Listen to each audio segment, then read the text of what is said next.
Oh god, I just realized. I'm not doing it this time because I don't want to be stupid.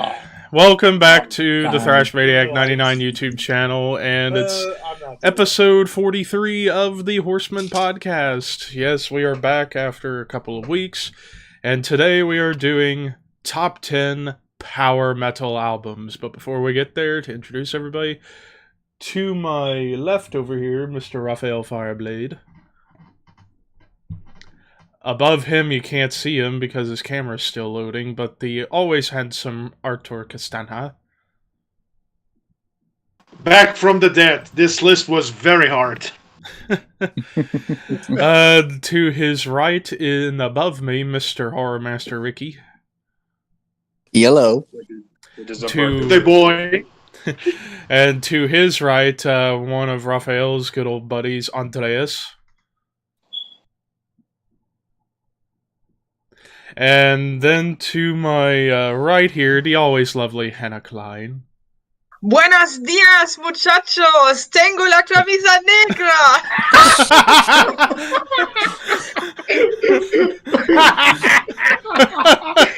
It's right in the middle. Oh, You know what? I'll allow it this time. I'll allow it. But he won't allow it anymore. I finally found his Achilles heel. I finally found it after more than 2 years. Yeah, after 2 years, you finally found what triggers me. Oh boy. But anyways, with that said and done, yes, as I said, we are doing power metal.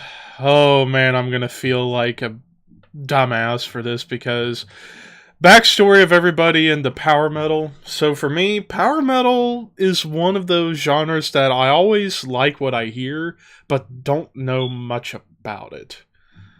Like, of course, I know the big bands, Halloween, Blind Guardian, Iced Earth, etc.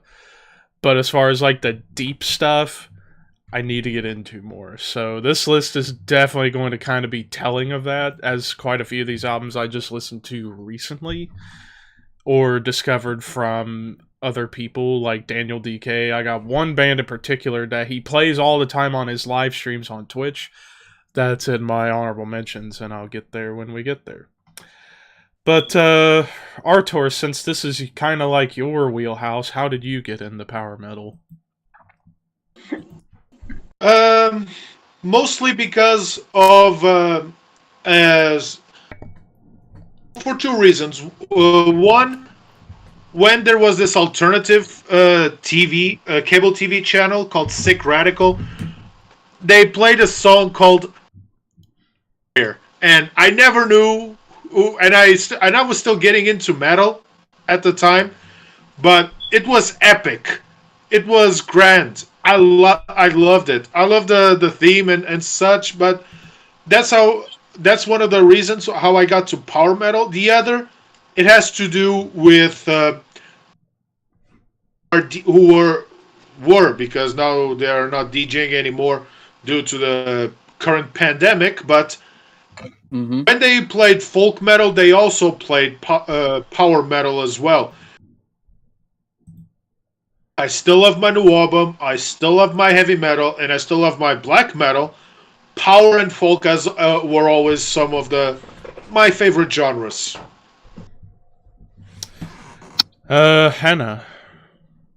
Well, when I was getting into metal, there were just some bands that were at this point in time growing quite a lot, and if you were living in Germany and interested in metal, you just couldn't get around them, of like Sabaton and Powerwolf. And I think those were the first two bands that I listened to from this kind of genre. At the same time, I was listening to stuff like Dimmu Borgir and Amon Amarth, the typical gateway bands at that time, if you knew what Nuclear Blast was, because all of them were on contract with Nuclear Blast. Well, and from there on, it just took on. Of course, you get curious, you discover stuff, and I discovered the German power metal scene of the 80s and 90s and so on, and there's just stuff you discover. especially if you know certain labels, certain bands, and so on. Nuclear Blast in that regard was a very important factor, and of course festivals like Wacken, they always have emphasized highly on power metal on the main stages, and you just go. When you go there, those bands will be there. And Metal Camp in Slovenia as well. Yeah, but for me it was like Wacken because I went there when I was 18 for the first... No, 17. I was 17 when I went there for the first time. Yeah, I 3 a.m. in the morning, grave digger. and the guy next to me was like, shouldn't you be in bed already? And I was like, no. I want to see Rebellion.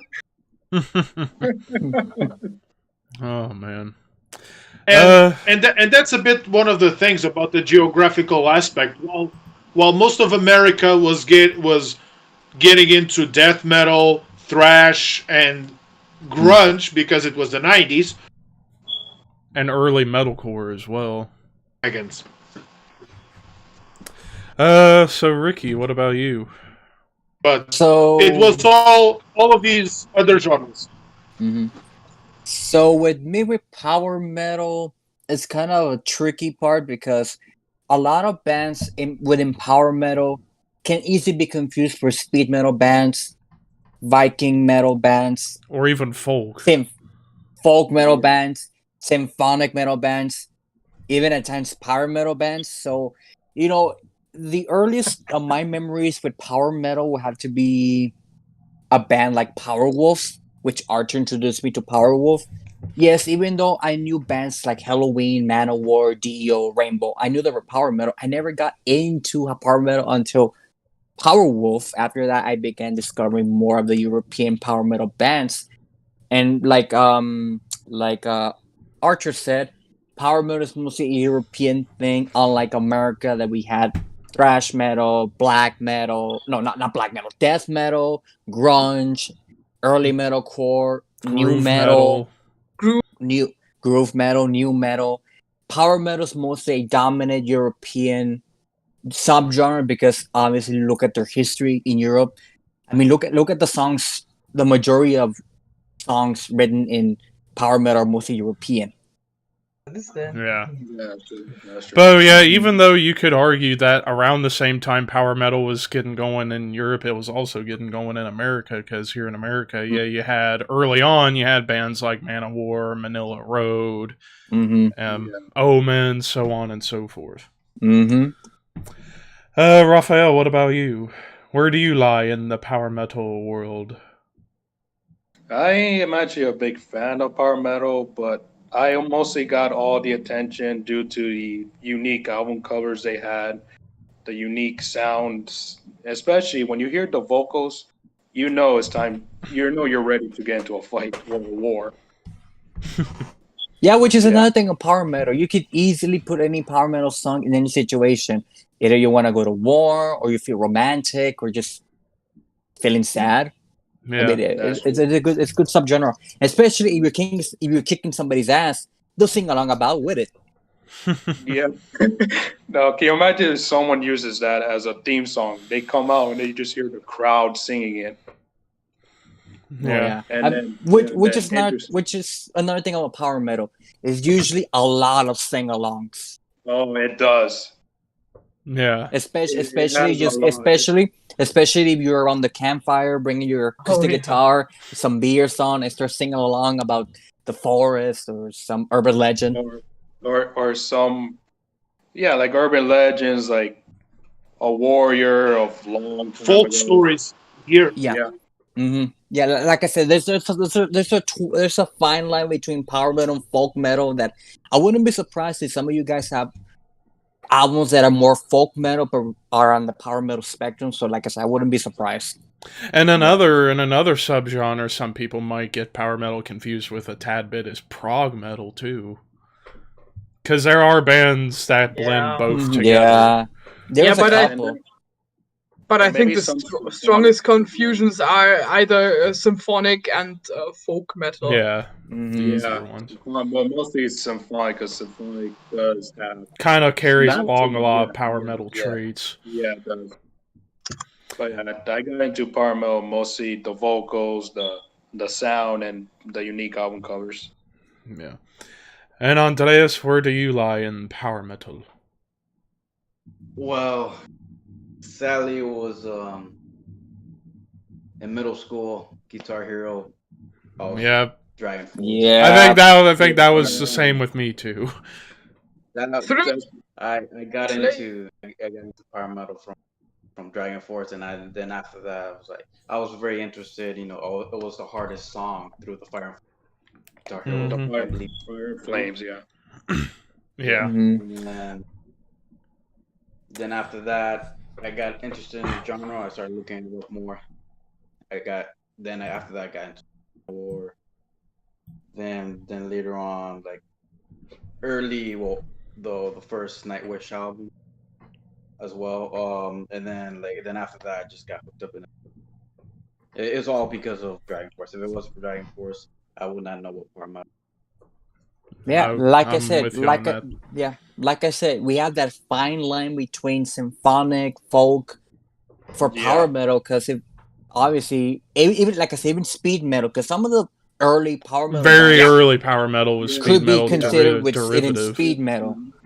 And then even Halloween made a speed metal. Walls of Jericho, their first album, yeah, which is regarded. I mean, I'm gonna say right now that their first Halloween album is one of the best speed metal albums. Even though power metal wasn't defined as a genre yet, that was mostly defined around the late '90s, early 2000s. We starting hearing the term power metal.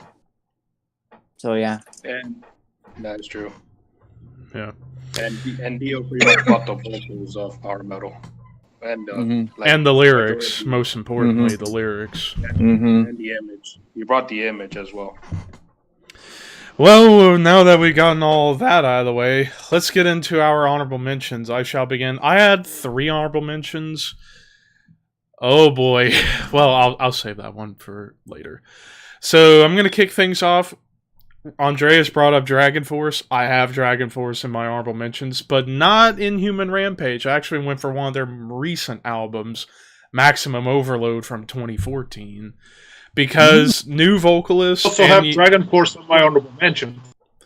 Because with that album, new vocalist, you had 3 songs, I think, that had Matt Hafey from Trivium on guest vocals. And a lot of the songs on Maximum Overload, way faster than most power metal. There's even blast beats in a few tracks. So you can tell that, especially on recent releases in the past decade for Dragonforce, they're trying to push the extremity forward within power metal. Not so much in the vocals, but more in the instrumentation, which is really, really cool. Next up, this is a band that I always heard the name, didn't get into much of their stuff. There is a song by them that gets played all the time by Daniel DK on his Twitch streams, and I really like it, and the album itself's very underrated. Crystal Logic by Manila Road. An early American contributor to the scene back in the early 80s. And then finally... Oh, Lord. Oh, God. I feel like I'm going to get stabbed through the heart by Hannah when I say this. Ghost Lights by Avantasia. Oh, my God. It's the one album by Avantasia I've heard, because this was 2016 while I was going crazy with doing album reviews. And I like this album, I'm sorry. I really, really liked it, especially with the guest vocalists you had on there, like Jeff Tate and such. I can agree. I can agree Tobias Sammet's a dick, but I can't deny the music. He is a dick. if I had to choose, now we're the whole Avantasia thing. I have to choose an Avantasia album, and I told Hannah about this. I have to go with the Metal Opera, the first one. Probably my favorite. After that, I have a hard time with Avantasia. Yeah. And also, with Ghost Lights coming out about a week or 2 after Dream Theater The Astonishing. Sorry, Dream Theater fans, but Ghost Lights is better than The Astonishing. Wow. Even though I have The Astonishing on CD, I can admit Ghost Lights was a better double album than The Astonishing by a country mile. Then again, it's the only Avantasia album I've heard, and yeah. At least it's not in the actual list. Otherwise, Hannah would have really wanted to kill me. Or like the ghost. But I would have canceled your Christmas present. oh, that's cold. Ooh. No, I'm just kidding.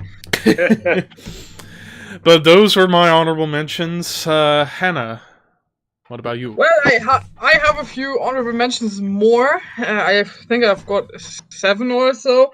The first one is sadly Dio Holy Diver. Oh man, that's in It's my on my honorable list. mention. It's in my I don't. I'll explain. I'll explain them whenever I get into my list. Well, I think Ronnie James Dio is a very important figure to the development of power metal, but I personally think another album is more important than Holy Diver. Holy Diver for me is more reminiscent of classical new wave of British heavy metal. Which what it is. Yeah, and that's what it is. Of course, there's this supernatural vibe about it with the lyrics and everything, and Dio's persona. But I think, the other album is more important. And Dio, the Holy Diver album is just too new wave of British heavy metal-esque for me to put it on the list. Then the next one. I'm sorry if I kill you, Artur, with this one. Yngwie Malmsteen, Rising Force. It's on the list, but it's not Rising Force. Well, my favorite Yngwie album is Rising Force, of course, because songs like Black Star and Far Beyond the Sun. In my opinion, it's my favorite Yngwie album, but for me, it's more neoclassical than power metal. It just feels too classical and lacks power metal elements to put it on the list, but still an amazing album. Then next one I have Nightwish with Oceanborn on my list. Ooh, yes. In my opinion, the best Nightwish era is with Taya on vocals. Yes. And the first 2 albums that come to mind is Oceanborn and Once. But I think Oceanborn has more power metal elements on there than Once. Yeah, and that's why it's here. It's a phenomenal album, but too symphonic, at least for me, to put it on this list. I mean, the genres are not strictly separated from each other, but in my opinion, Oceanborn just doesn't fit the requirements to put it on the list. Then next, Stratovarius with Legions and Elysium. I forgot about Stratovarius. Yeah, they are often overlooked, and I think with Stratovarius, the problem is they have single songs that are awesome. At least single songs that I like, but not entire albums. I think the most songs that I like from them are on Legions and Elysium. Both phenomenal albums, but not enough for me to put them on the list. Then next, this is kind of a hybrid. Power metal, speed metal, one of the earlier bands of the genres, and that's Gravedigger with Tunes of War. In my opinion, Tunes of War is still their best album, although they have released other awesome albums like Rheingold, where they sing entirely in German. But Tunes of War, just the best album they've released with the whole Scottish William Wallace theme and everything connected to that. And obviously their best song, Rebellion, is on here. I mean, if you have been to Wacken, you know when Gravedigger is entering the stage, the last song they will play is Rebellion. Everybody's going nuts, absolutely nuts. Even if it's 3 a.m., it doesn't matter. Afterwards, you go and have a nice beer. Everything is fine. And then my last album, this is probably the least known choice. I think the South American power metal scene is often overlooked. Of course, there's Angra, but there are other bands, and one of them is Tokata Magna. They have only released one album, Incognite Soul, but what an album! It blends power metal and folk metal. Has awesome instrumentations containing flutes and all sorts of native instruments. It's just a beautiful album, but overlooked at times. And I mean, if it hadn't been for Angra, Tokata Magna would have been on my list. But sadly, there is Angra, and therefore Tokata Magna only on the honorable mentions list. Ricky. I have a lot of honorable mentions. So I'm gonna go from the ones that are kind of out there to the most known ones. I have Deep Purple, Perfect Strangers. Now you might be. You consider that a power metal album? Technically, it's not really power metal, but proto power metal. It's a proto power metal. This was the album that reunited the band again, but this is after the whole classic thing with Rainbow. Lineup. Yeah, the classic lineup. So for me, when I listen to it, it's a bit more power metalish, more polished production, more clean vocals, a little more sing-along aspect, so that's why I had to put it here. Next up, Dragonforce, Inhuman Rampage. I mean, for the love of God, To the Fire and Flames, that song. Yeah. Overrated. I mean, who has not here played Guitar Hero and tried to play the living crap out of that song? I had to play it on easy just to get through it. Even an actual even an actual guitar, it's hard as hell. Yeah, because it's more. I've seen Dragonforce play live, and they played Through Fire and the Flames. I just saw Herman Lee almost not playing Through Fire and the Flames. He was missing so many notes. It's because he was believe drunk. it or not, it's not just one guitar; it's like multiple guitars. So him just playing by himself is not going to be enough. It's literally multiple guitars playing one. Yeah. Next up, I have Powerwolf, Blessed and Possessed. Ooh, nice choice. Probably my favorite Powerwolf album, next to Sanctified by Dynamite, thank you, Artur, for introducing me to Powerwolf. No problem. Really kicks gas. Oh, I think I might kill Artur right now. I don't know if it's this the one album he has. Blind Guardian, Nightfall, and Middle Earth. Fuck off! Wow, you dick. You dick. Not only, and here's the thing. I've put Nightfall in Middle Earth in number 2. Same here. Against my better judgment, and to me, it's not only my favorite Blind Guardian album, it's my favorite power metal album. But against my better judgment, I've put it number 2. Now, you need to understand, this won't be the first time and last time we'll talk about Blind Guardian. There's another Blind Guardian album higher on the list. Somewhere far I can imagine literally which one it is. Next up, I think you have it. I think I might do another murder here. Yngwie Malmsteen's Marching Out. My number 9. Okay, so so not as bad as I thought it was gonna be. So, but yeah, still, number 9, no, number 8. My number 8. So I get like Hannah brought up with Black tongue twister with the first album. And again, Yngwie Malmsteen's more neoclassical, but again, it brings a lot of power. But that's the thing that I said about symphonic metal. Yngwie Malmsteen is one of those people that you can thank for helping develop the sound of symphonic metal, because Yngwie Malmsteen brought the neoclassical aspect to power metal. Yeah, and especially with guitar, yeah. And of course, the guitar and for those that say that Metallica was the first band to combine opera and heavy metal, the Concerto Suite in E minor by Malmsteen came out a year before S&M. S&M 1. All right, I have a tie now. I have here both Rainbow's Long Live Rock and Roll and the debut of Rainbow, Richie Blackmore's Rainbow. I had to put both of these albums, since Richie Blackmore's Rainbow, there's one song that always comes out to mind, and it's the freaking Help song, which is the dun dun dun dun dun, and Long Live Rock and Roll.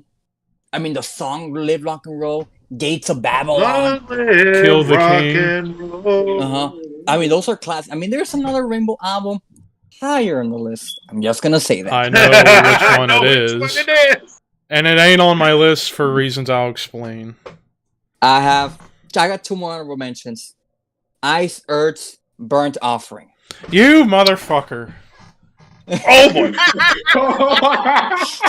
Three.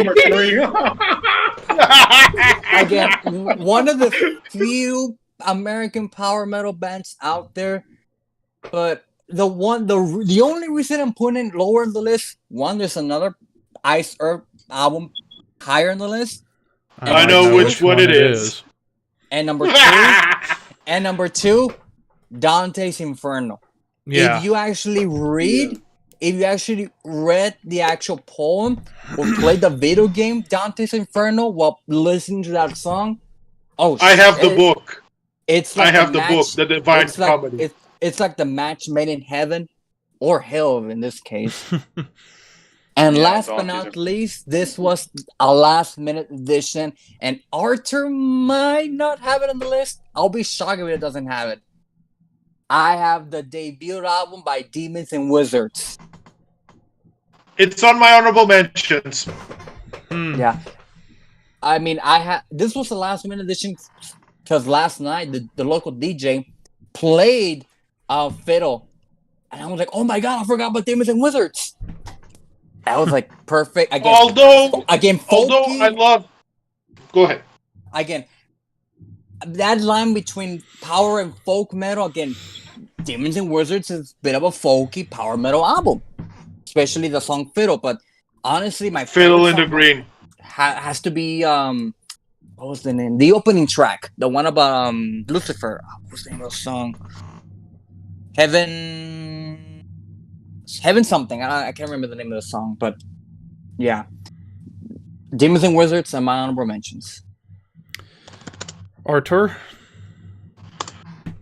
Okay, I do have Demons and Wizards in my honorable mentions, which are 8 honorable mentions that I have as well. And let me see here. It's called Heaven Denies. That's the song. Yeah. That's the song. Hannah mentioned how thin the line between symphonic and power metal is, and that line to me is very thin when it comes to an American symphonic and power metal band called Camelot and their album Karma. I mean, that to me is one of those fine lines, and Camelot now has become more symphonic, but they still have some power metal elements to it. I have a Dragonforce. Go ahead. I have Camelot, but that's not that album. Same here. I think it's March of Mephisto, but that's a whole different story.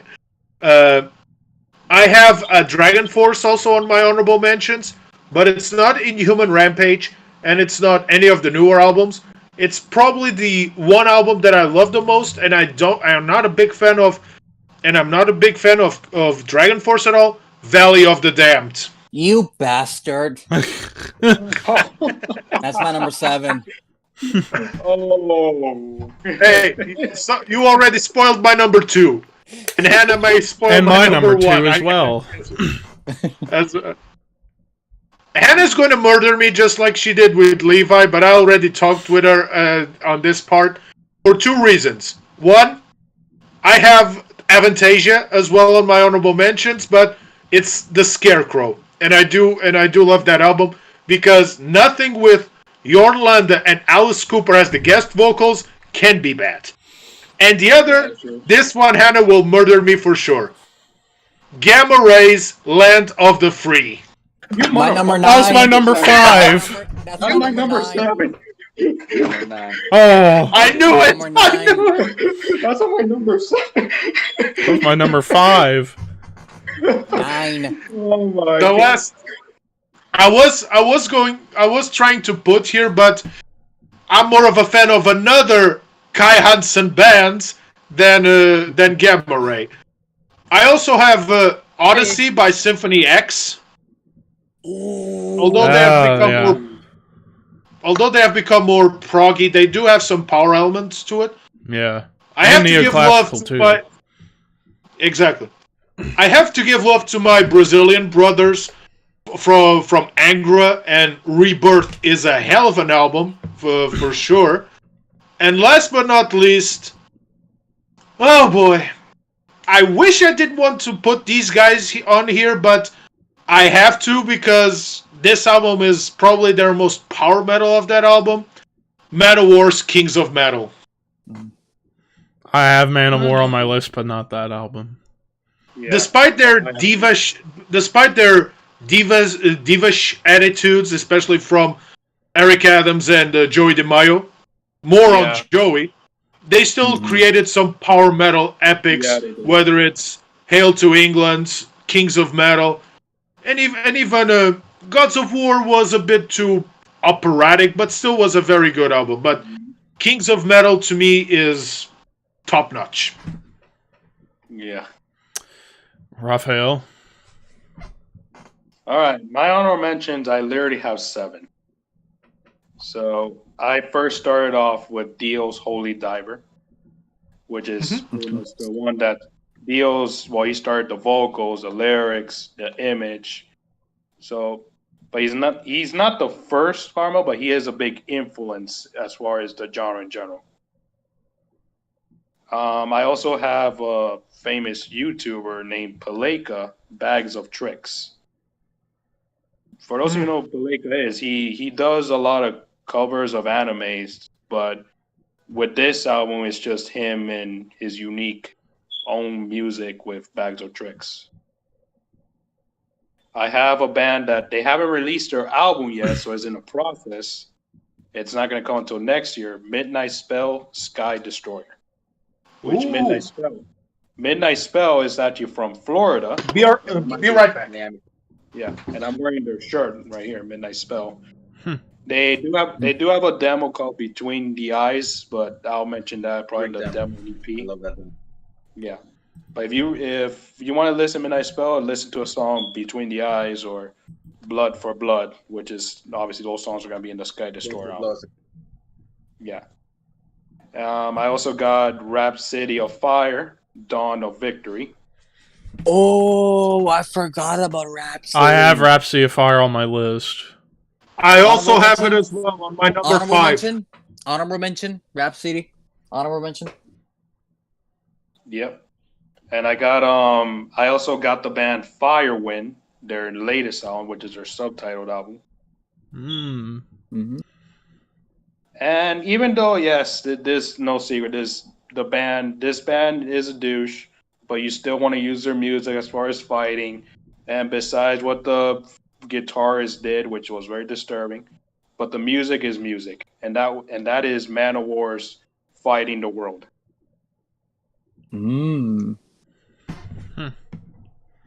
And this one, which I'm gonna be shocked if someone has this one, and it wouldn't be a surprise. Blind Guardian, Twilight of the Gods. I don't have it.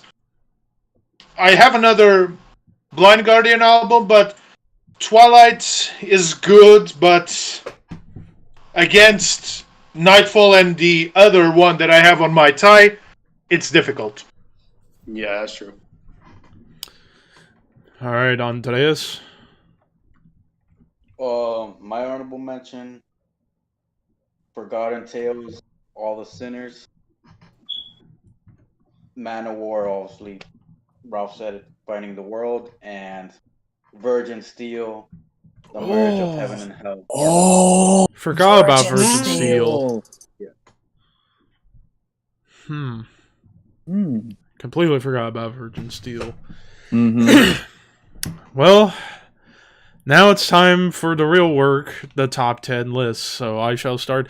And before I get started, I wanted to preface, I don't have Dio or Rainbow on my list because I consider that proto power metal, not straightforward power metal. Yeah. So if it were up to me and I was to have put proto stuff, no doubt I would have had Rainbow Rising at number 1. No doubt. Yeah, but I wanted to give nods to other albums. So starting at number 10, I'll be a little bit shocked if nobody has this album on their list. Thundersteel by Riot. It's you spoiled one of my number 6. Avantasia number 6. But yeah, Thundersteel, I mean, Riot, when you look at Riot's career, they'd been going since the late 70s, around the same time as Motorhead. Starting out as more of a traditional heavy metal / speed metal band, and then you get to this album where they go full-on power metal throughout the rest of their career. And Riot's an underrated American band that more people should check out. Like, you listen to their early 80s stuff like Fire Down Under, where it was American heavy metal at its best. But then you get to Thundersteel, and then eventually Privilege and Power, where they go full-on power metal, kind of embracing the European sound that was starting to come around the same time. Number 9, it's Rhapsody of Fire, but I went with their latest album, The Eighth Mountain. I had it in my honorable mentions for my Album of the Year list in 2019. I really, really liked that album.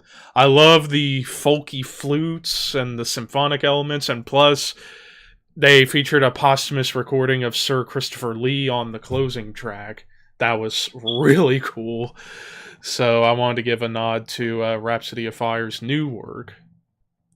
Number 8, I have... Oh yeah, hang on. Number 8. There you go. Perfect. Number 8 is Camelot, The Black Halo. Ooh. Because March of Mephisto is such an amazing song. Plus you got Shagraf from Dimmu Borgir on that song as well. And you watch the music video, it is so dark. But yeah, another great American contributor. Yeah, they're borderline power metal, symphonic, and prog. But this, in my opinion, was like the perfect marriage of the symphonic and power metal together. I kind of wish their original vocalist came back. Yeah, Roy Khan, even though he's in Conception now, who, by the way, released an album this year that I need to check out. Number 7, I don't know if this is going to be a murder or not. I have Sabaton at number 7. The album I went with, a bit of a surprise probably to a lot of people, I went with Carlos Rex. Not bad. I really, really like that album. I really, really like the title track. I really love the title track, but it features my favorite Sabaton song of all time, Long Live the King. Oh, I absolutely love that song, and I love singing along to it whenever I'm in the mood. Well, I have Sabaton on my number 7 too, but another album. Yeah. Is it what I think? I have on my number 6. But, yeah, and funny enough, I got into Sabaton because of a friend of mine. Back when I was doing Ka wrestling, he used Long Live the King as his theme song. And then I got into the song. And plus, on the special edition of this album, you get an amazing cover of Amon Amarth's Twilight of the Thunder God. I think it's the same one that also has the cover of Firefly from Rammstein as well. Yeah, it does. Number 6, wanted to give a nod to some Swedish power metal, and that's Hammerfall: Legacy of Kings. I do have Hammerfall, but it's not that album. Yeah, I do. It's my number 4, and I have 3 Hammerfall albums. Oh fuck! I forgot to say, I have at least 4 ties here on my list. But yeah, with Hammerfall, yeah, I feel as far as overall bands, they're one of the more underrated ones, considering Sweden doesn't really have a whole lot of power metal, and this is one of the few ones. And it's crazy to think that the vocalist of Dark Tranquillity was the original vocalist of Hammerfall. Yeah, he was. Which is really weird to think. But Legacy of Kings, yeah, you could have went with this or Glory of the Brave, but I went with Legacy of Kings. Number 5, it was already spoiled, Land of the Free by Gamma Ray. After all, Kai Hansen is amazing. Number 4, my only tie, I got Manowar, Hail to England.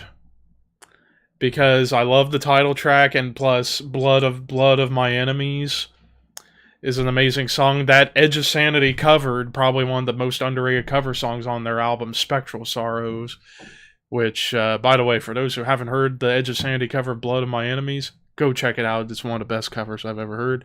But yeah, Hail to England, 1984, really early, 84, so. And then the other album, I'm kind of shocked. I will be shocked if this band doesn't get brought up, at least. I went with Death or Glory by Running Wild. Oh, damn! Damn! And this is another one of those... And this is another one of those borderline power metal and speed metal as well. And also, this was pirate metal before pirate metal was cool. Thanks, Ailstorm. Ailstorm before Ailstorm. Exactly. Ailstorm is actually on my list. No, you should do like Roddy Piper. I was rowdy before rowdy was cool. Yeah. But yeah, Death or Glory, 89. Can't deny the impact of it. After all, so many like lists of like albums from 1989 or songs from 1989, Running Wild's Death or Glory always comes up. And now to the top 3. Ricky already spoiled my number 3. It's Burnt Offerings by Iced Earth. The darkest and heaviest album, in my opinion, in power metal history. 95, Florida, recorded at Morrisound. Of course, when you're recording at Morrisound, it's going to be heavy no matter what. But Iced Earth really took it to a whole nother level, gave it a more sinister quality. To me, this is kind of like what would happen if Slayer was a power metal band. Yeah. If you ask me, it has that sinister sound, and and this is another one of those borderline. It borders power metal and thrash because it's so fast on quite a few tracks. But not just for Dante's Inferno, which in my opinion one of the top 5 greatest power metal songs of all time, but an underrated song, the song Diary. The way it starts in the first 90 seconds, it's like a marching doom song before it goes speed. And also Matt Barlow, in my opinion, the best vocalist they've ever had. So I wish he was in the band still, but Stu Block does a good job. Number 2, and they had Ripper. Yeah, for a few albums. Number 2, already spoiled, Nightfall in Middle Earth by Blind Guardian. Mm-hmm. I mean, when you have a concept album about Lord of the Rings and Tolkien and stuff like that, you're bound to have something special. I mean, songs like Mirror, Mirror, and another one of my favorites, Harvest of Sorrow, the closing track. Such a beautiful closing song to an amazing Not to be album. confused with Metallica's Harvester of Sorrow. Exactly. But now, time for my number 1. And I feel this one's going to be the number 1 for a lot of people. It could be one, could be both. Halloween, Keeper of the Seven Keys 1 and 2. My number 1. My number 2. God damn it. I do have Halloween, but it's not those 2 albums. But I mean, with Keeper of the Seven Keys 1 and 2, 87 and 88, back-to-back, double album, essentially. I mean, when you got tracks combined on both albums, like Future World, the song Halloween, I Want Out, even though that's been overplayed to death, it's still an amazing, catchy tune. March of Time, Dr. Steen, Eagle Fly Free. Yep. I mean, Keeper of the Seven Keys, arguably the best of them all in power metal, and really the albums that you could say made power metal proper, like as far as as far as defining it, these were the albums that, in my opinion, truly defined what power metal eventually became. Because before that, you had the speed power hybrid.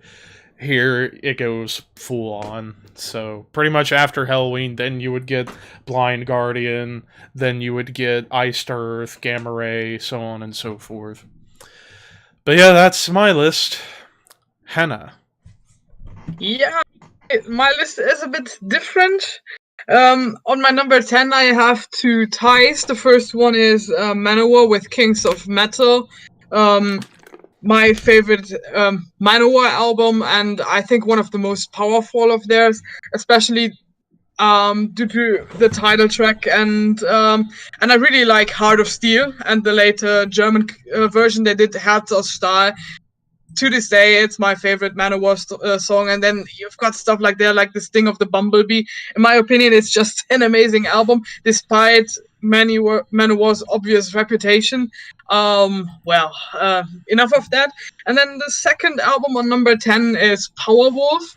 One of my first power metal bands that I ever listened to, and I choose Blood of the Saints as the album. Why?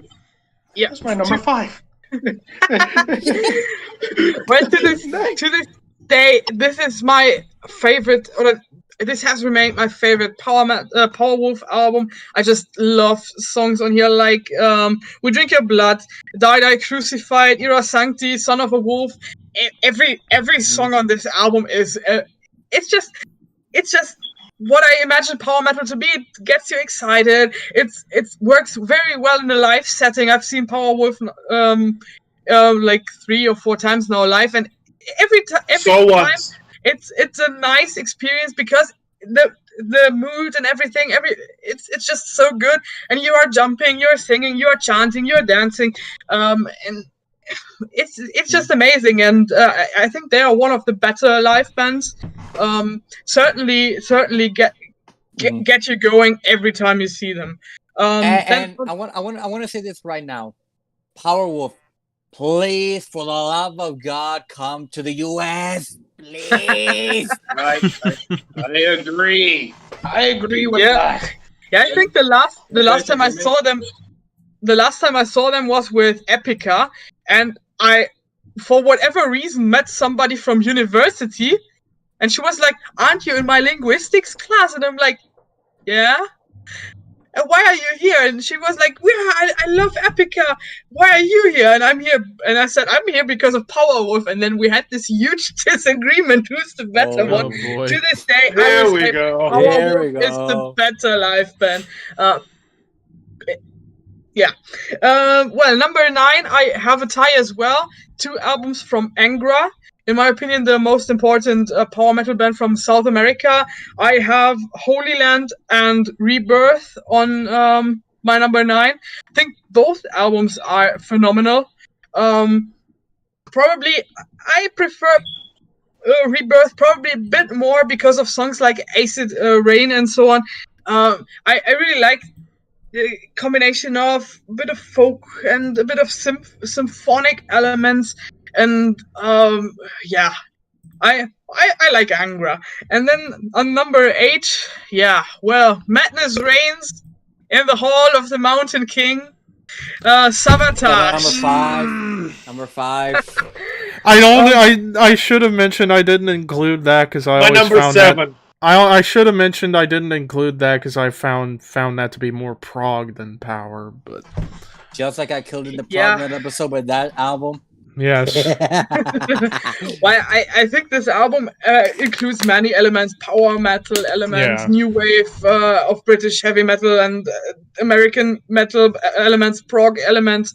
There are a lot of elements on this album, but I think if you look at the American power metal scene, it just fits in. And I've never been much into American power metal.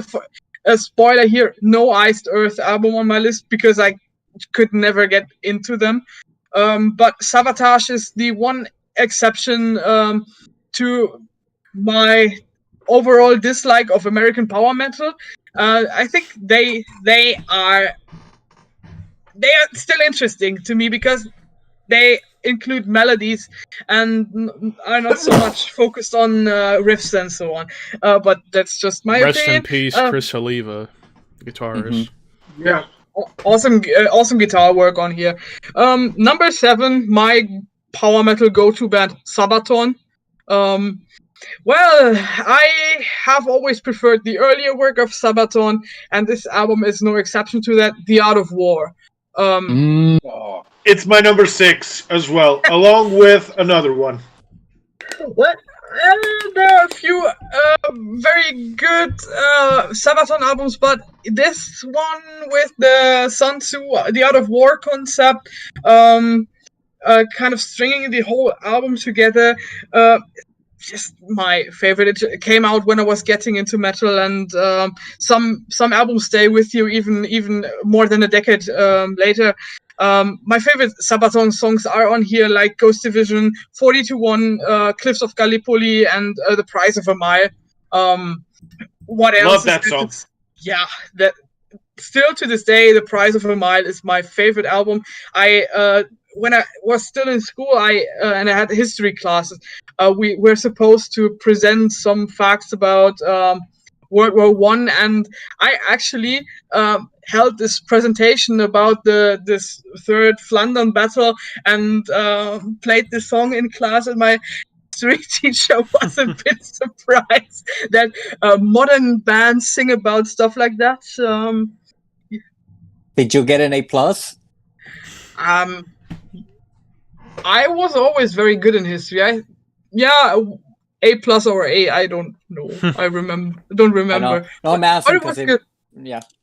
But it was awesome. I mean, I once started one of my term papers with Iron Maiden song lyrics and the professor. I did that once with one of my papers. I started with Hallowed Be Thy Name's the intro. He's like, "This Maiden?" Like, yeah. Give me extra points for that. Yeah, for me it was Alexander the Great. Oh boy.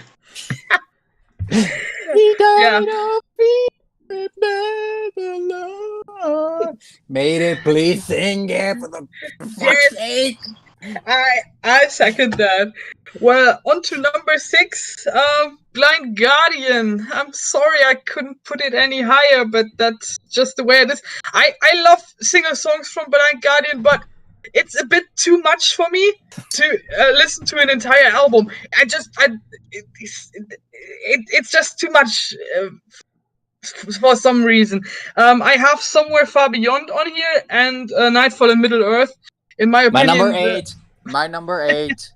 In my opinion, the two best Blind Guardian records. I mean, who doesn't love to listen to the Bard song or Mirror Mirror and so on? I love the concept they always have on their albums, and I think the songwriting is just phenomenal. It's just a tad bit too much for me. Then number 5, I have 2 albums on here. Halloween, Keeper of the Seven Keys, Part 1 and 2. Wow. Now I'm shocked. Now that I'm shocked. Yeah, but you will find out why pretty soon. I love Halloween, and they're one of my favorite power metal bands, and I think those albums are phenomenal and groundbreaking in the scene. And I mean, there are so many iconic songs on here, but the reason why they are so low is because Kai Hansen isn't singing.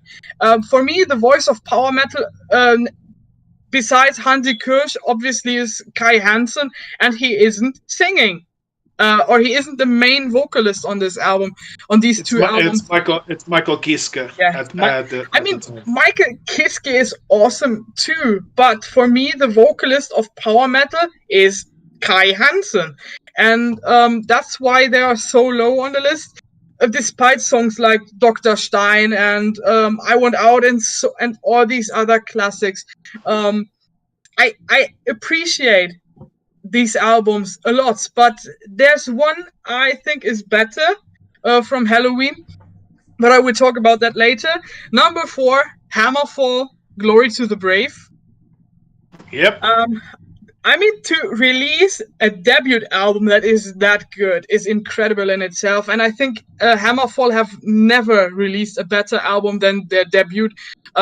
With the song "Glory to the Brave" alone, that is a masterpiece. I get goosebumps whenever I listen to that song, especially when it's when it's winter time. I think that's a perfect song to listening to, and it's just a phenomenal album in itself, and the title track is even better.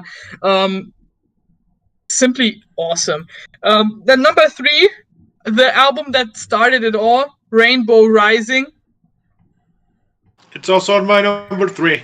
Yeah, when I was talking about Holy Dive, I already said that there's another album with Dio on vocals that is, in my opinion, more important and crucial to the development of the scene. I was, of course, referring to this album, Rainbow Rising. Everything you hear in this album, they would just all these little elements, the kind of adventurous themes and everything, Dio's operatic vocals, and the guitar playing on here would be copied later on and become the trademarks of power metal, especially on songs like Stargazer. It's all in this album. Everything that power metal would be defined as is on here, and it's even 50 years after it's released. This is an awesome album. Still crazy to think how old this album actually is. And then number 2, I love Kai Hansen. I love Gamma Ray, Land of the Free, Part 1 and Part 2. Nice choice. Yeah, I mean, there are a lot of awesome albums from Gamma Ray. And the thing why these two are on here, Land of the Free, the first part, is just groundbreaking in my opinion. Showcased even after Kai had left Halloween that he could still sing. Just listen to Rebellion in Dreamland. This song is fucking fantastic, and the rest of the album is as well. I mean, if you listen to this song, you know what power metal is all about and why I consider Kai Hansen to be the voice of Gamma Ray. And then the second part, it came out like almost, 20 years later? 10 years? I think it was 10 years. It came out in 2007, and that was one of the albums when I was getting into metal that I listened to a lot, and to this day it has stayed with me. For a lot of fans, it's overlooked, but I still appreciate it a lot. Listen to songs like Insurrection, which is like 13 minutes long, or Opportunity, Empress, and all those Into the Storm and so on. Every song on here is amazing. At least for me, very important, very dear to my heart, and I have always considered, much like with Keeper of the Seven Keys 1 and 2, that these two albums belong together despite the huge gap between the releases. Yeah, and well, number 1. I know some people think that this is speed metal. I disagree. I think it's a hybrid of power metal and speed metal. Yeah, Halloween, Walls of Jericho. I thought you were going there. Yeah, I figured as such too. Yeah. For me, I love Kai Hansen, and this is like the first real album Halloween released. It's more on the speed metal side, more on the new wave of British heavy metal side, but still because of Kai's high singing and the melodies of the guitars and so on. If you polish that a bit down, you get power metal. If you slow it a bit down, you get power metal. The differences aren't that big. It's still, for me, a power metal album. And I mean, listen to Walls of Jericho and Ride the Sky. Awesome intro songs. There are only very few album openers that are better than this. And then other songs like Gorga, Heavy Metal is the Law, Riptide. There are so many awesome tracks on here that I still like. And for me, this is the quintessential, most important power metal album. And not to mention that it would be the album that would influence a certain Le Champion later on. I was about to mention a little bit of the bubbly. Yep. I think there is a band called Walls of Jericho, except it has a female vocalist. Yeah, they're a metalcore band. Yeah. All right, birthday boy, what's your list? All right. So number 10, I do have Hammerfall, but it's kind of a bit maybe an odd choice. I have Crimson Thunder. Not that weird. That's On my my number two. Hammerfall tie, That's I have Crimson Thunder. that's my number 2, man. I mean, from the album artwork was created from the guy who basically created the World of Warcraft games. I think it's on point. You have an instrumentation, Lord of the Arcane, which is so beautifully done, even though it's kind of in the short of about 2 minutes, it still does it. You have the cover of Angel of Mercy by an underrated band called Chastain, which is phenomenally good, but the crowning jewel has to be Heart on Fire, Heart on Fire. Oh, yeah. The song that got me into power metal. That I and mean- the Bloodbound too. I mean, Hearts of Fire was the And also, we can't yeah, Hearts of Fire was the song that got me into Hammerfall, so I kind of had to put it somewhere on the list. Number we can't forget Riders of the Storm. oh yeah, Riders of the Storm too. Yeah, of course. Number 9, I have Gamma Ray, Land of the Free. Hannah just went all That's over my it, number so nine. I'm not gonna talk about it. Number 8, Blind Guardian, Somewhere Far Beyond. I do love me my Lord of the Rings reference. I have read the books. I do sometimes invest in that world. I sometimes like to listen to that album while playing Dungeons and Dragons, even though I have never played Dungeons and Dragons. I have a feeling if I ever start doing it, this is the album I would love to play it as I'm playing it. Number 7, Archer brought it up. Dragonforce, Valley of the Damned. The thing about this album is, and Raphael brought something about the whole anime thing. Dragonforce is one of those bands that is huge in Japan, and some of those Yeah, they are. early songs are mostly stylized in the anime feel, like anime songs. You can easily confuse a Dragonforce songs like Valley of the Damned from that album to an anime song, which is another thing I forgot to mention about the whole Japanese thing, which Japan has a huge power metal scene there. Yeah, they do. Yeah. True. Especially with the Japanese wrestlers using like a lot of that power metal. Oh yeah. Yeah, but again, it brought the speed, even though it wasn't speed metal, it gave that little Japanese twinkle and made it successful to the point I think Valley of the Damned is their most successful album in Japan. It could be wrong. Number 6, Labor brought it up. Riot Thundersteel. One of the pioneer albums of what would it become power metal. I mean, you have songs like Thundersteel, Edgar Allan Poe, the song by Edgar Allan Poe. I mean, that whole album is just great. Next to it, I forgot to mention this is a tie. Omen, Warning of Danger. I could have gone with Battle Cry, but Omen of Danger has been more personal to me since I saw Omen live, and that was the album that they played the most songs of. I mean, you got songs like the title track, Warning of Danger, Ruby Eyes, The Serpent. I mean, that's so fucking amazing that I actually saw Omen live, especially right now since they're going through different band members. It was a nice thing. Number 5, Sabotage, Hall of the Mountain King. This is one of those albums that, again, a lot of people confuse it with a pioneer album, progressive, speed, but it did help develop the power metal would become. You got songs like White Witch, Strange Wings, the title track. Especially the album cover just fascinates me. It's just a fucking guy sitting in the throne, Hollow Mountain King. I mean, that's so metal. Number 4. Oh shit! What the hell was that? Number 4 did not want to come out. Oh, that was weird. Oh, my number 4 is the Ice Earth album that I was talking about. And it won't be surprising which one it is. You can tell by my username. Obviously, Horror Show.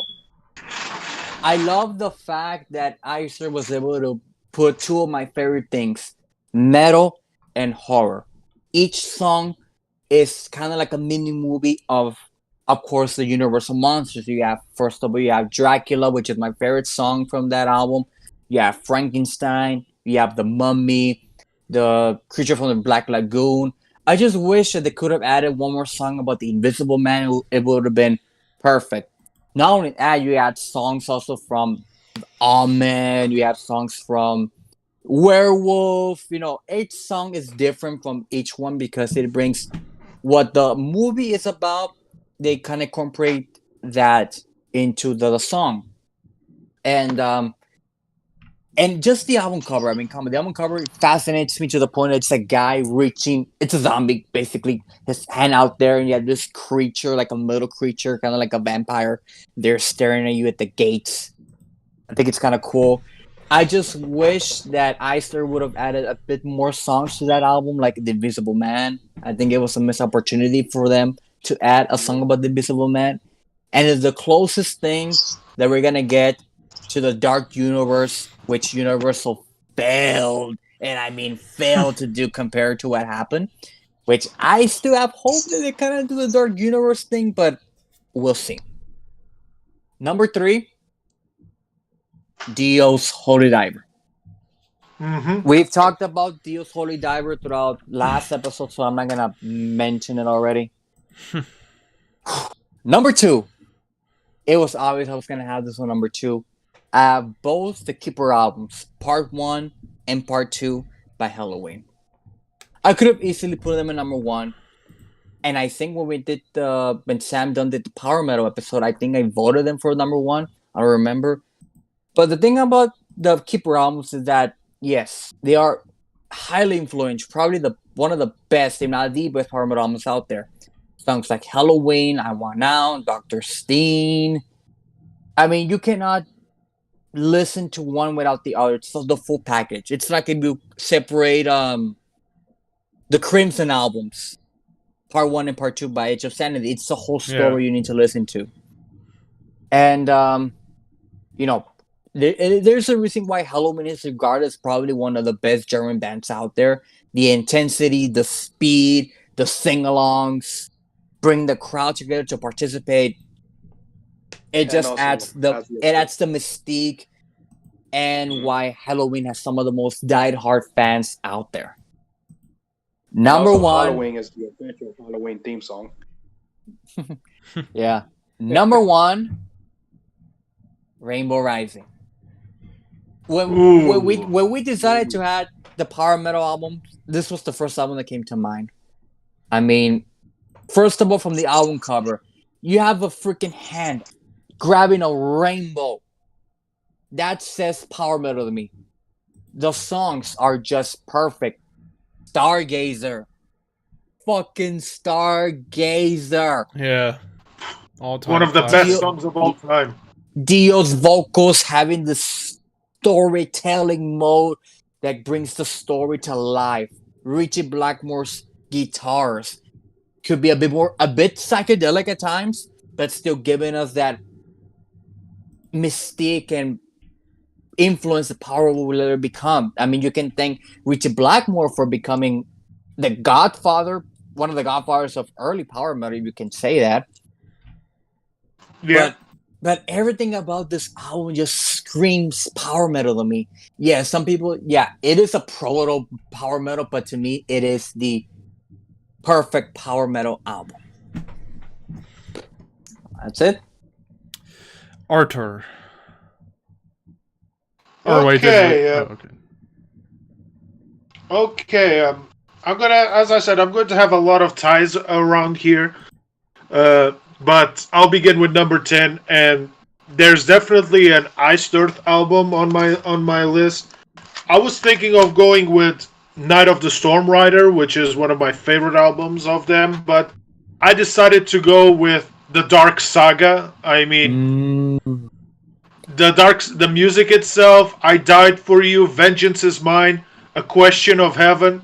It's some of the best songs that they have there, and I went with something wicked. This way comes. Burning Times, Watching Over Me, which is one of the best ballads that they ever did. Melancholy, it's all there, and probably some of Matt Barlow's and John Schaefer's best works. Number 9, I have Visions by Stradivarius. Stradivarius was a band that I got into thanks to one of my oldest friends, and when I thought of putting here Destiny, but Visions is a whole lot better. I mean, Kiss of Judas, Black Diamond, Forever Free, The Abyss of Your Eyes. It's purely amazing. Many of you all mentioned that Malm's theme should be here. Is the borderline, as you said, between neoclassical and power metal.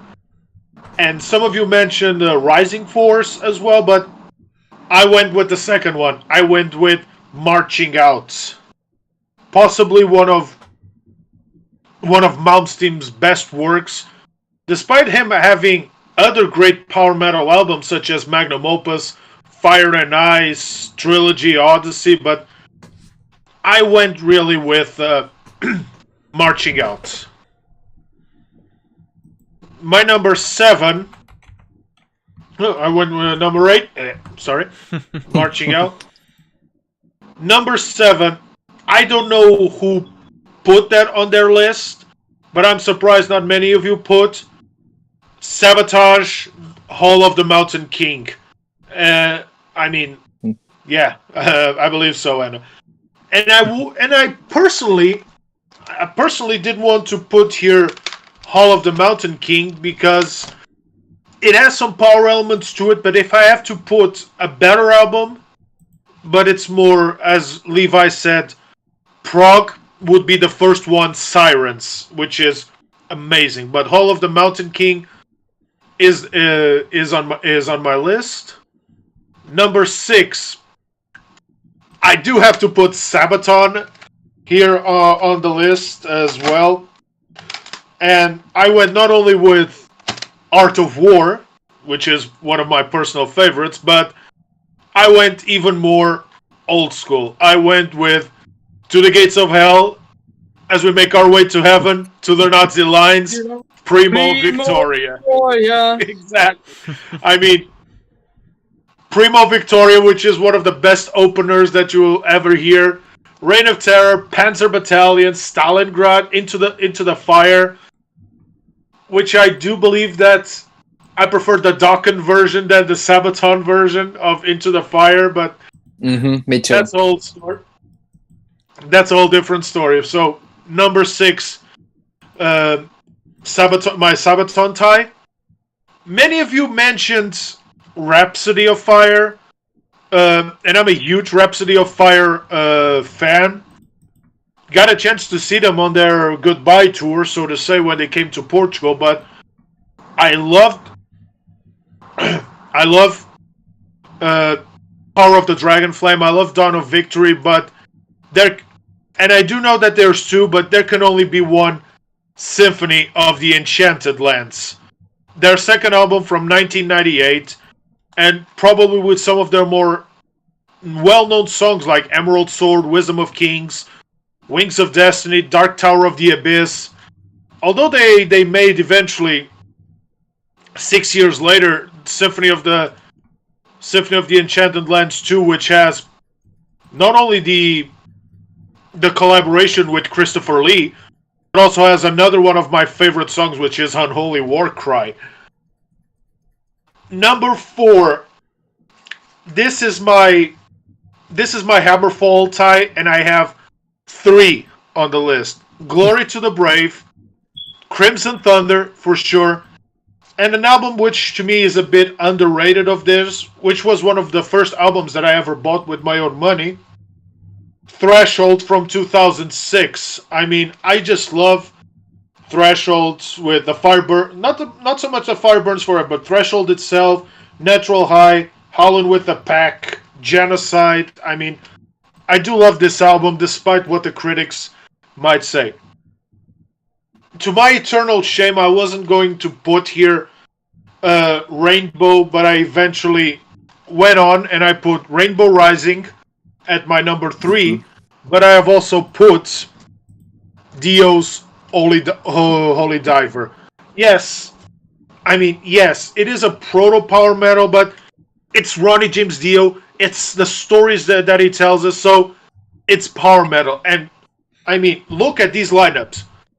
When he was in Rainbow, Cozy Powell, Jimmy Bain, Richie Blackmore, and Dana Carey, 2. Vivian Campbell, Jimmy Bain, and who was the drummer as well? Went on to work with Heaven and Hell. Oh, Vinny Appice. Vinny Appice. So these are all all-star lineups. Number 2, most of you pretty much spoiled it. Nightfall in Middle-earth, possibly my favorite power metal album of all time. And I've put here in number 2. As Levi said, Lord of the Rings told by one of the bards of the genre in Hansi Kursch. Songs like Nightfall, Mirror Mirror, Time Stands Still at the Iron Hill. These are all beautiful songs. But I went also, which can be sang all throughout any live events. But one of you went with Somewhere Far Beyond. Raphael went with Twilight of the Gods. I went with Imaginations from the Other Side. Imaginations. I was thinking Imaginations or Night at the Opera. Yeah. I think, to me, if I have to say the 3 best Blind Guardian albums, it will be Nightfall, Imaginations, and Somewhere Far Beyond. Totally agree with you. And I mean, songs like Imagination, Script for My Requiem, Bright Eyes, and The Story Ends. I mean, and The Story Ends to me is one of the best album closers of all time. And number 1, of course, I have to put. Of course, number 1 would be the Keeper albums, both 1 and 2. I saw them. I saw Halloween live, and despite having some other songs like The Perfect Gentleman and many others, but Keeper albums are absolute gems of the genre. And there was no way, despite my obvious favoritism towards besides my obvious favoritism towards Blind Guardian, there was no way I could put Halloween at number 2. Possibly without Dio and Halloween, Blind Guardian would never have existed. Raphael? Alright. For my list, I started off with number 10, Dragonforce and Human Rampage. Mhm.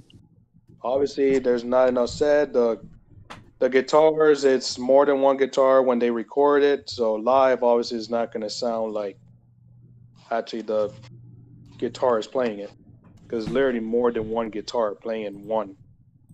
True. Yeah. Number 9, I chose Glory Hammer, Space, 1992, Rise of the Wizard Chaos. Ooh. I want to set the universe on fire. And even like number 8, well, wait, no, yeah, well, I said 9 or 8. 8 was, even though this band sort of, they have like this pirate theme, maybe probably some sci-fi, but I still consider them power metal. And that is Ailstorm, not to be confounded with Hailstorm. Yeah. Hailstorm, no graves but the sea. And Ricky, you're probably gonna like this. They have a song called Mexico. Oh, I know.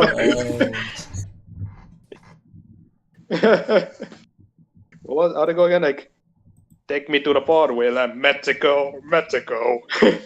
Yo ho, Mexico. Yeah, that's true. All right, right, number 7 has already been spoiled. It's Gamma Ray's Land of the Free. That's also on my list. Yeah. Number 6.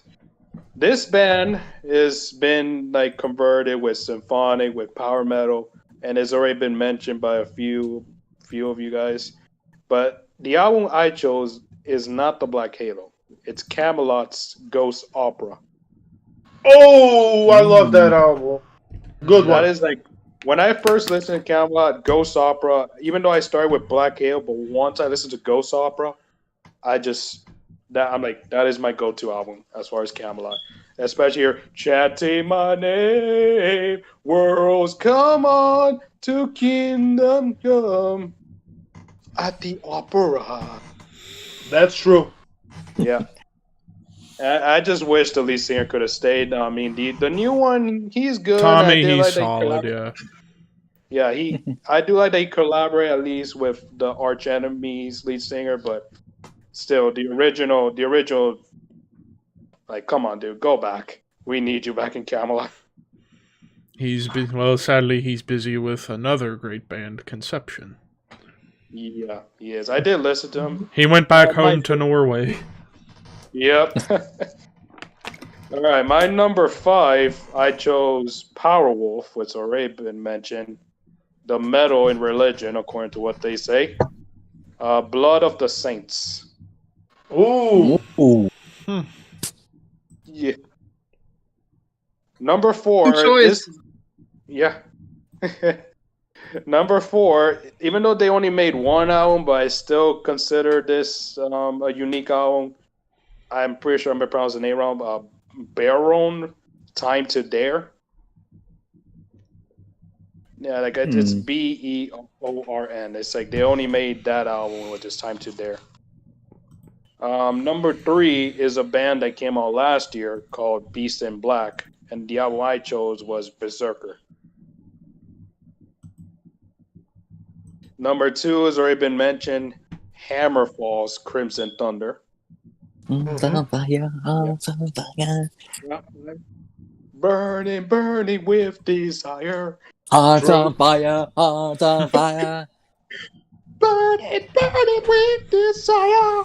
Burning for the steel, hearts on fire. Oh yes. And It's number it's 1. addictive. Yes, it is. Oh, and also this one. What was it? Riders of the Storm. Fires of the storm. Yeah. Number 1 is the most, obviously, the go-to power metal, Halloween, but is none of the part 1s and 2s. It's Battle Then Raw. Ooh. What is there to say about Halloween? The band that created. There's nothing to say because they obviously are power metal. They created the Halloween theme song, apparently. Yeah. Which is 13 minutes long. All right, Andreas. All right, my number 10, Gravedigger, Excalibur. My number 9, well, most of you said this one, Gamma Ray, Land of the Free. My number 8, Hammerfall, No Sacrifice, No Victory. Good choice.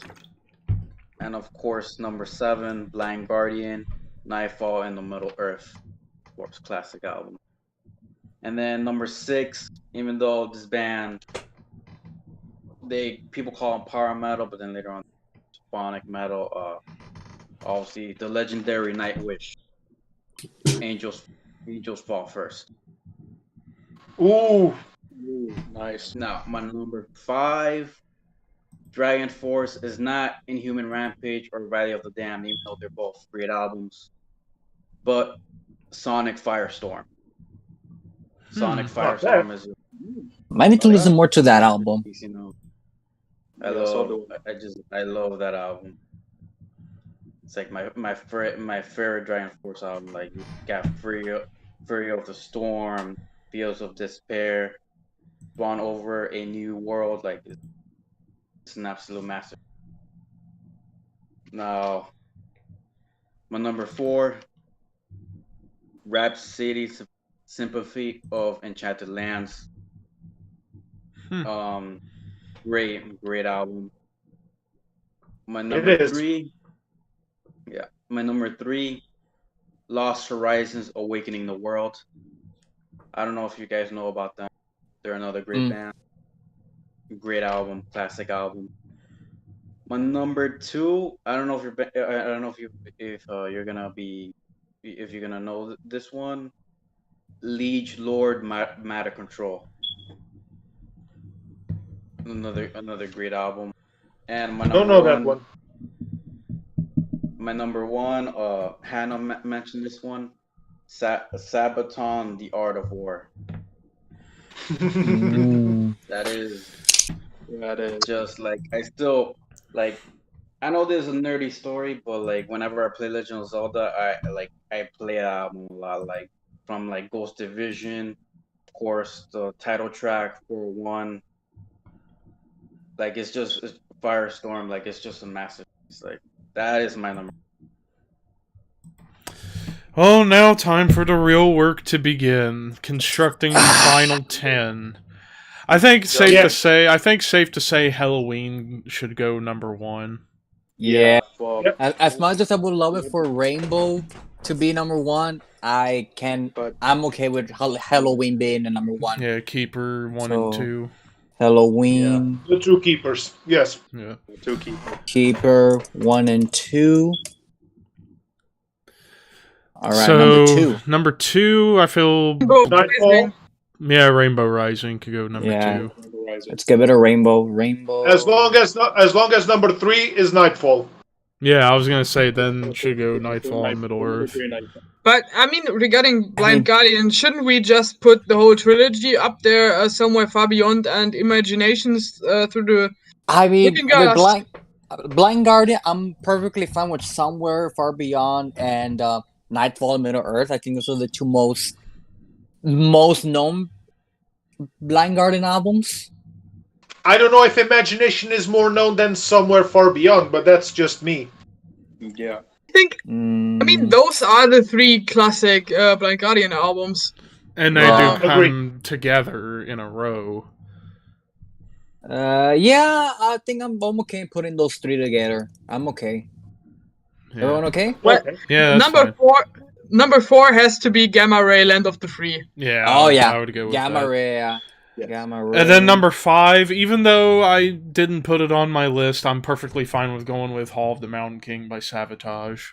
No, I would put that lower. I think Hammerfall got a lot of mention. Either Glory to the Brave. Number 5, Glory to the Brave. I'm fine with Glory to the Brave. Yeah. So number 5, Hammerfall, Glory to the Brave. And we did mention a lot of Gamma Ray's Land of the Free. Yeah, we were putting number 4. That's number 4. Okay, now number 6. Are we gonna put it Ice Earth? We have to. No. Maybe not at 6, but maybe at like lower. Yeah, I could go with Art of War at number 6. So Sabaton, Art of War. Number 7.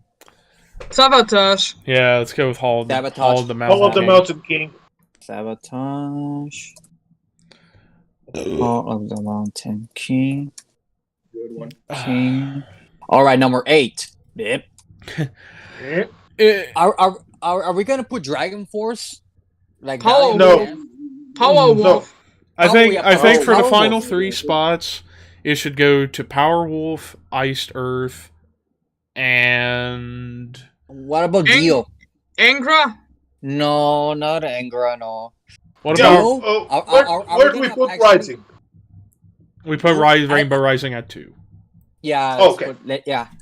How about Dio? Dio Holy Diver. I mean, if we had to put it on the list, it should be 10, not higher. Because I'm more than satisfied with Rising. I mean, Holy Diver.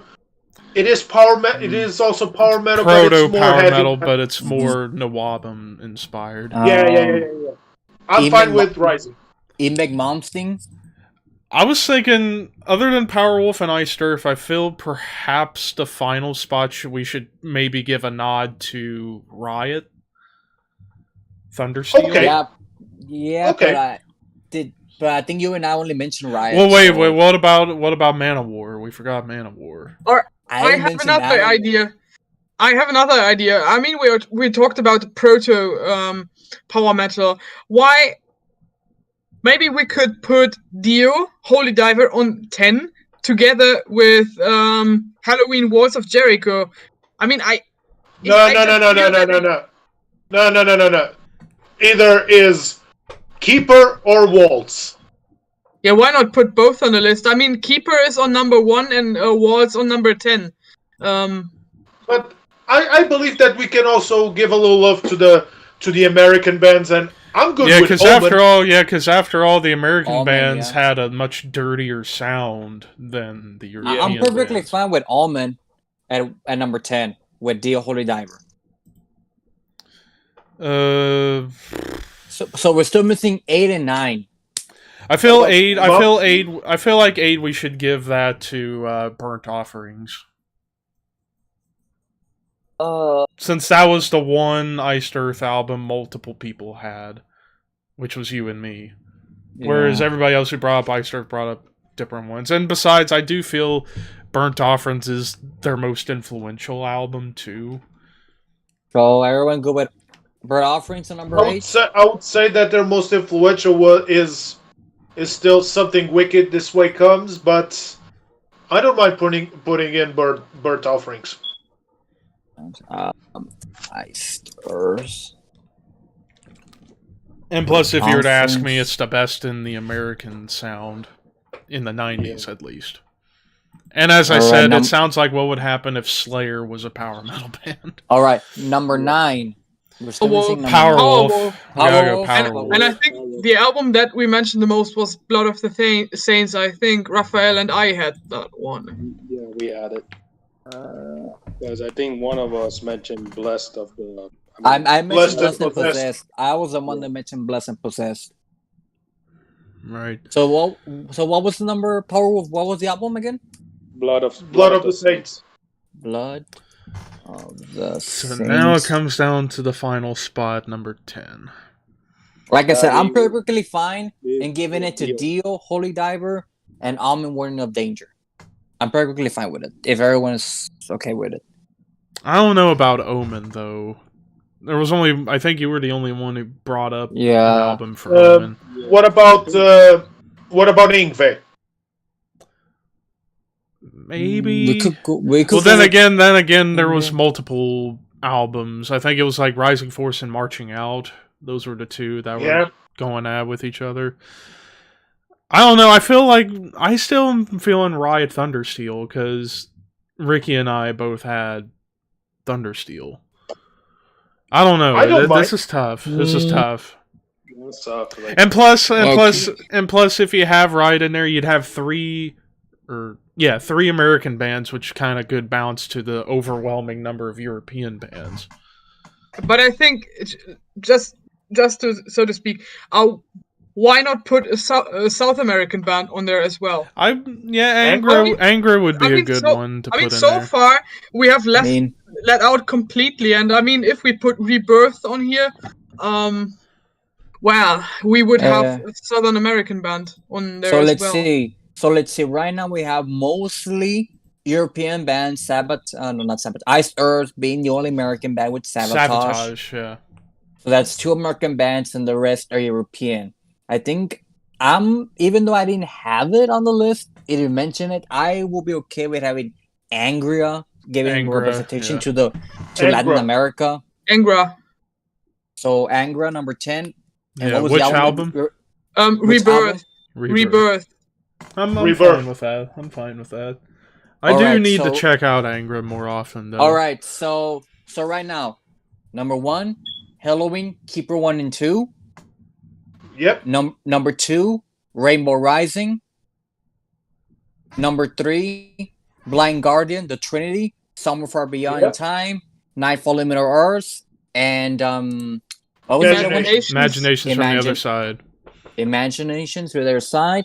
Number 4, Gamma Ray, Land of the Free. Part 1 or Part 2? That's the thing. Oh yeah, part 1. I think I was the only one who mentioned Part 2. So I thought it was just one album. Yeah. So we're at Part 1. Number 5, Hammerfall, Glory to the Brave. Number 6, Sabaton, Art of War.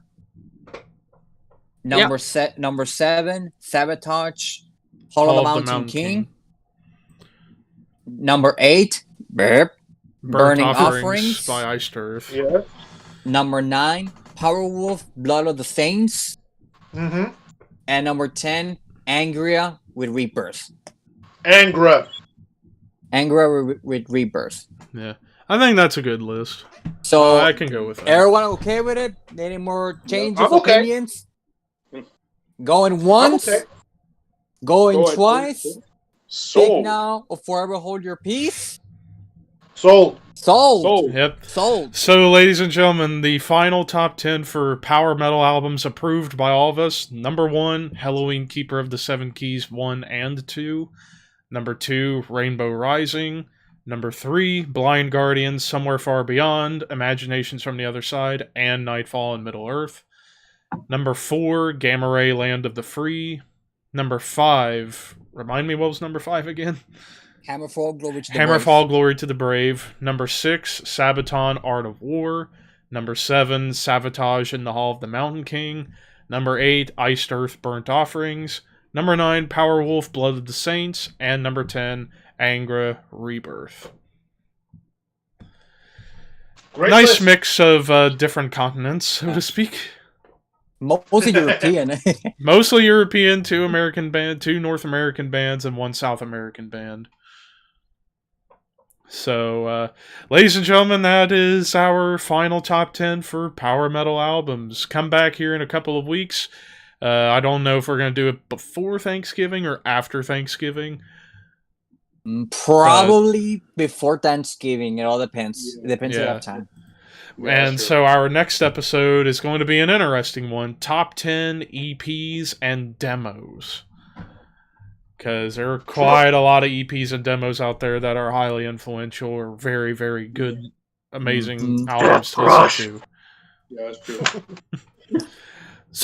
But anyways, and then after that, the biggest episode of the year, the album of the year episode, which that one is gonna be a difficult one, which we probably would not do the top 10. No, we're not gonna do that. Because then it'd be too combative. Just saying one thing: machine guns and peacock feathers.